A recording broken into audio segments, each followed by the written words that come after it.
have all the equipment here in this lab to produce golf balls from scratch.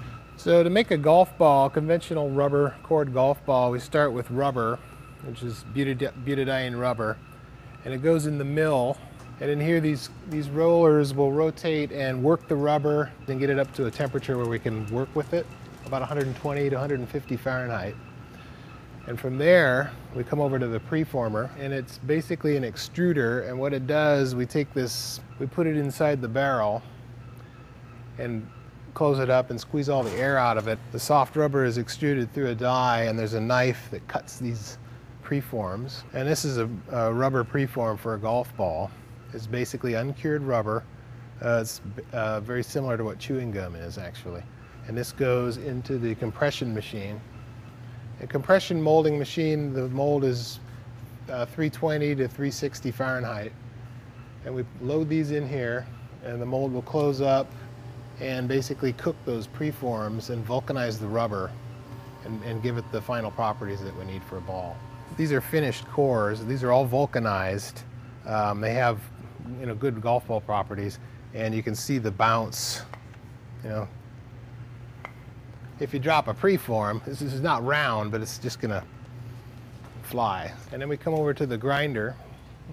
On this one we can load 5 at a time, and it goes forward and grinds them and gets them down to the dimension we want, gets rid of the flash, and then it ejects the parts. So after the cores have been ground, then we're ready for injection molding. This is an injection mold for golf ball R&D. Each one of these is a different mold. These are smooth cavities, obviously, and they're different dimensions for different mantle thicknesses. So this is the runner channel. All the molten plastic travels through here, goes through here, and then surrounds the ball. So to mold this, I'd put it in the dimpled cavity.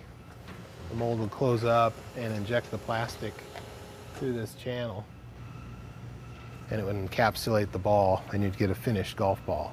When the ball comes out of the mold, it has this runner system attached to it. We have to cut this runner part off, and we leave a little bit of a gate vestige. The ball will spin, and there's a cutter that takes the gate remnant off, and then there's a sanding wheel that'll buff it smooth. We use an ultrasonic cleaner to clean the balls, and then we go to the coating room.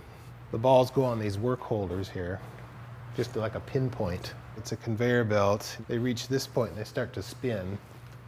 And we have the spray nozzles spraying paint on the balls. One's coming up here, the other one's coming down here, so we get an even coat. And to make sure we have the right coating, we do a visual inspection, and we also weigh the ball before it was painted and then after it was painted. We call that the wet weight, and that tells us we have enough coating on the ball. Package them and ship them.